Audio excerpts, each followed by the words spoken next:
Hello everyone, कैसे हो आप सभी। उम्मीद है सभी अच्छे होंगे। और फाइनली मेरा इंतज़ार ख़त्म हुआ। मैंने जो बुक्स मंगाई थी वो अब फाइनली आ चुकी हैं। एक्चुअली बुक्स जो है मेरी परसों ही आ चुकी थी, लेकिन व्यस्तताएं कुछ ज़्यादा ही हो रही हैं अभी, तो इस वजह से मैं वीडियो नहीं ला पाई थी, तो आप लोगों को बता नहीं पाई कि बुक्स कैसी क्या हैं। तो मैंने सोचा चलो आज रिव्यू शेयर कर देते हैं, बुक्स कौन सी हैं और कैसी हैं। सारा आज हम इस वीडियो में देखने वाले हैं। ठीक है, तो जो मेरी बुक्स का बंडल है पूरा इस तरीके से है। इतनी सारी बुक्स मेरे पास आई हैं और बहुत अच्छा कंटेंट है। तो अपन वन बाय वन सारी बुक्स को देखते हैं, क्या है, कितनी बुक्स हैं और इसमें क्या क्या कंटेंट हमको देखने को मिलेगा। ठीक है, शुरुआत करते हैं अपन यूनिट 1 से, जो कि है MPPSC यूनिट 1। और मैंने जो बुक्स मंगाई हैं दीप्ति सिंह अकेडमी से मंगाई हैं और बहुत शानदार कंटेंट है इसका। फर्स्ट यूनिट में ही अच्छा खासी जो हमारी देख सकते हो काफ़ी अच्छी बुक है। और इसमें जो यूनिट 1 है इसमें है आपका भारत का इतिहास, संकल्पना व विचार। ठीक है, उल्टा दिख रहा है इसमें, चलिए मैं बता दे रही हूँ आपको। भारत का इतिहास, संकल्पना व विचार, ये बुक का टाइटल है। ठीक है, और ये यूनिट फर्स्ट के अंतर्गत आती है। इसमें आपको जो हमारे भारत है इसका पूरा इतिहास देखने को मिलेगा। कहाँ क्या है, कैसा है, क्या हुआ हमारे भारत में, सारा सब कुछ इसमें आपको देखने को मिल जाएगा। ठीक है, पूरे भारत के बारे में इसमें डिटेल में बताया गया है। इसके बाद आती है आपकी, एक सेकेंड, हम यूनिट 2 देखूँ मैं कहाँ है। इसके बाद है नेक्स्ट आपका यूनिट 2, जिसमें मध्य प्रदेश का इतिहास है, संस्कृति और साहित्य है। ठीक है, ये है हमारी सेकंड बुक, जिसमें मध्य प्रदेश का इतिहास, संस्कृति और साहित्य है। इसमें आपको मध्य प्रदेश का सारा इतिहास मिल जाएगा डिटेल में। ठीक है, और कंटेंट बहुत शानदार, मुझे तो बहुत अच्छा लगा इसका। और सब कुछ है हमारे मध्य प्रदेश में, कौन कौन शासक थे, क्या था, सारा सब इसमें दिया हुआ है। ठीक है, किस किसने राज किया हमारे मध्य प्रदेश में, वो सारा है इसमें। इसके बाद है हमारी यूनिट 3, और यूनिट 3 में है भारत का भूगोल। ठीक है, भारत के भूगोल के बारे में इसमें इन्फॉर्मेशन है, कैसा क्या हमारा जो क्षेत्र के हिसाब से देखा जाए, जलवायु के हिसाब से देखा जाए, तो नदियाँ, अफवाह तंत्र, ये सारे हमारे यूनिट 3 में दिए हुए हैं। ठीक है, और इसके बाद आपका यूनिट 4 आता है, जिसमें मध्य प्रदेश का भूगोल है। तो मध्य प्रदेश कहाँ से कहाँ तक फैला है और क्या है इसमें, सारा हमको यूनिट 4 में मिल जाएगा। ठीक है, इसके बाद आता है आपका यूनिट 5, जिसमें भारत एवं मध्य प्रदेश की संवैधानिक व्यवस्था के बारे में दिया हुआ है। ठीक है, संवैधानिक व्यवस्था, जिसमें आर्टिकल्स वगैरह सारी चीज़ें आ जाएंगी। तो ये आपका यूनिट 5 के अंतर्गत आ जाएगा। बहुत अच्छा दिया हुआ है इसमें।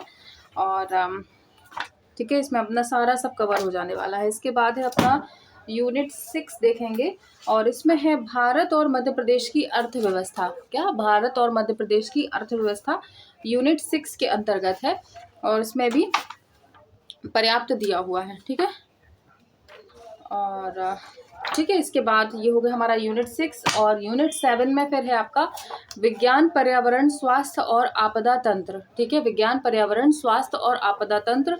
तो कुछ कुछ हमारा कह सकते हो इसमें वही हमारा जो हमने पोषण चैप्टर पढ़ा हुआ था, कुछ कुछ इसमें वैसा ही दिया हुआ है। मानव शरीर दिया हुआ है, और इसके अलावा आपकी बीमारियां भी, और कुछ पर्यावरण का पार्ट है, और आपदा प्रबंधन के बारे में इंफॉर्मेशन है। ठीक है, तो ये आपका यूनिट 7 हो गया। और यूनिट 7 के बाद नेक्स्ट आपकी जो बुक रहेगी वो यूनिट 8 रहेगी, और उसमें रहेगा आपका करंट अफेयर्स। ठीक है, और करंट अफेयर्स क्या है, चेंज होता रहता है, तो उसके बारे में मैंने पूछा था सर से, दिनेश सर से, तो उन्होंने बताया कि 2 महीने पहले, एग्ज़ाम के 2 महीने पहले वो आपको दे देंगे हार्ड कॉपी। या फिर आप चाहें तो जैसे DSA के टेलीग्राम चैनल पर आपको जो करंट अफेयर्स की क्लास होती है उसकी PDF वहाँ से मिल जाएगी।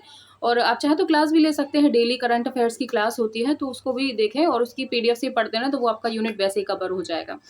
ठीक है, तो यूनिट 8 में आपका करंट अफेयर्स रहेगा। ठीक है, उसके बाद यूनिट 9 है, और 9 में है आपका इलेक्ट्रॉनिकी, रोबोटिक्स, सूचना एवं संचार प्रौद्योगिकी। ये आपकी यूनिट 9 के अंतर्गत आ जाता है।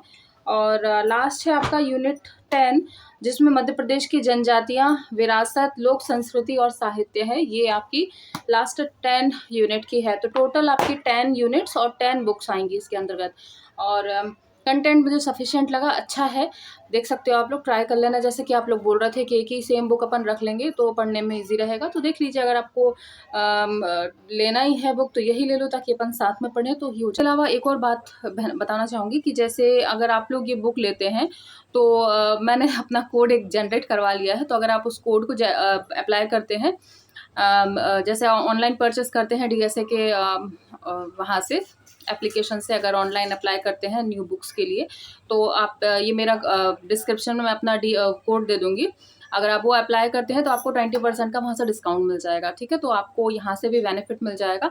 कोर्स की जो प्राइस है, इसके अलावा आपको 200 रुपये डिलीवरी चार्ज लगेगा, क्योंकि बुक्स बहुत मोटी हैं, हैवी हैं, तो डिलीवरी चार्ज उसका लगेगा 200 रुपीज़, ठीक है। और आपको 20% डिस्काउंट मिल जाएगा अगर आप मेरा जो कोड है वो अप्लाई करते हैं। तो कोड मैंने डिस्क्रिप्शन में दे दिया है, वहाँ से आप उसको कॉपी करके जब आप बुक परचेस करेंगे, वहाँ पे ऑप्शन आता है कूपन कोड का, तो वहाँ पे आप अप्लाई करके आसानी से आप कम करा सकते हैं वहाँ से अपने 20%, ठीक है। तो और अभी जैसे कि बताया था, due to some reasons night में लाइव क्लासेस नहीं हो पा रही हैं, तो मैं ऐसा सोच रही हूँ कि अगर जैसे जिस दिन लाइव नहीं हो पाती है तो दूसरे दिन मैं रिकॉर्डेड डाल दिया करूँ, तो आप उससे पढ़ लिया करो। क्या हो जाता है, वही टाइम रहता ना, तो थोड़ा जैसे अब हस्बैंड लेट आने वाले होते हैं या कुछ हो जाता, तो फिर क्लास लेने में थोड़ा सा, लाइव लेने में थोड़ी प्रॉब्लम हो जाती है। तो मैं रिकॉर्डेड डाल दिया करूँगी उसको, ताकि अपना लॉस ना हो, क्योंकि अपना टारगेट अगर बनाया है तो उसको मेंटेन करके चलें। तो आज मैं देखती हूँ, अगर वैसे कोशिश करूँगी आज आने की, लाइव आ जाती हूँ तो अपन पढ़ते हैं इन्हीं से, नहीं तो फिर मैं दोबारा मतलब नाइट में फिर फ्री होके रिकॉर्ड करके उसको डाल दूँगी, तो आप लोग फिर देख लेना उसको, ठीक है। तो ऐसा कर लेंगे अपन, मिस नहीं करेंगे, लाइव नहीं ले पाए तो रिकॉर्डेड हम डाल दिया करेंगे, तो आप लोग उससे पढ़ लिया करो, ठीक है। तो अपन जल्दी कवर अप करेंगे, ताकि अपना जल्दी सिलेबस कंप्लीट हो, फिर अपन उसका रिवीजन कर सकें, ठीक है। और अब कई लोग ये पूछ रहे थे कि प्री तो जैसा तैसे अपन निकाल लेंगे, फिर मेंस का क्या करेंगे। अब तो देखिए, प्री जैसा ही, बल्कि मैं कहूँगी प्री से ज़्यादा इजी मेंस होता है। मैंने मेंस के प्रीवियस ईयर के क्वेश्चंस निकाले थे, और उनमें से मुझे इतनी इजी लगे वो क्वेश्चंस कि उनको अपन आसानी से लिख सकते हैं। बस उसमें समझ की ज़रूरत होती है कि आपको कितने वर्ड्स में लिखना है, मेन पॉइंट लिखने हैं, मतलब आपको डीप थोड़ा सा नॉलेज होना चाहिए, और आप कर लेते हो। बहुत छोटे-छोटे, ज़्यादा ऐसा नहीं आता कि बहुत बड़े-बड़े क्वेश्चंस आते हैं। अच्छा रहता है, मतलब ठीक-ठाक रहते हैं क्वेश्चंस, आप कर सकते हो। अगर आपने मेंस की ही तैयारी बहुत अच्छे से कर ली ना, तो उसमें से ही प्री की अगर तैयारी अच्छे से कर ली ना, तो मेंस आपके वैसे ही क्लियर हो जाएगा। थोड़ा और बस आपको पढ़ना होता है, बाकी हो जाएगा। और इंटरव्यू रहा, इंटरव्यू की बात, तो इंटरव्यू में ज़्यादा वो डीप नहीं पूछते हैं, वो बस आपकी कहना चाहिए प्रेजेंस ऑफ माइंड चेक करते हैं कि आपके सामने कोई सिचुएशन आ जाती है, तो आप कैसे उसको डील करते हो। क्योंकि अगर आप किसी अधिकारी रैंक पर जाते हो, जैसे आप SDM की पोस्ट के लिए जा रहे हो या डिप्टी कलेक्टर, जिसके लिए भी जा रहे हो, तो आपके सामने अचानक सिचुएशन आती है, और आपको उस टाइम पर कैसे क्या हैंडल करना वो देखा जाता है। तो उसके लिए भी आपकी समझ धीरे-धीरे निखरती जाएगी। आप प्री की तैयारी तो करो, मेंस ऑटोमेटिक आपका धीरे-धीरे कवर होता जाएगा, और फिर आप उसके लिए, मेंस के लिए चाहो तो कोई ऑनलाइन बैच ले सकते हो। अब मैं देखती हूँ मैं कौन-सा कोर्स लूँगी, जो मैं आपको बता देती हूँ फिर कैसा क्या है ना? बाकी आप लोग अभी तो सिर्फ बुक से पढ़ो, फिर अपन कोर्स भी ले लेंगे, तो उसके अनुसार फिर अपन चलते हैं, ठीक है? तो आज की वीडियो में बस यही शेयर करना था। मिलते हैं अगली वीडियो में, तब तक के लिए बाय।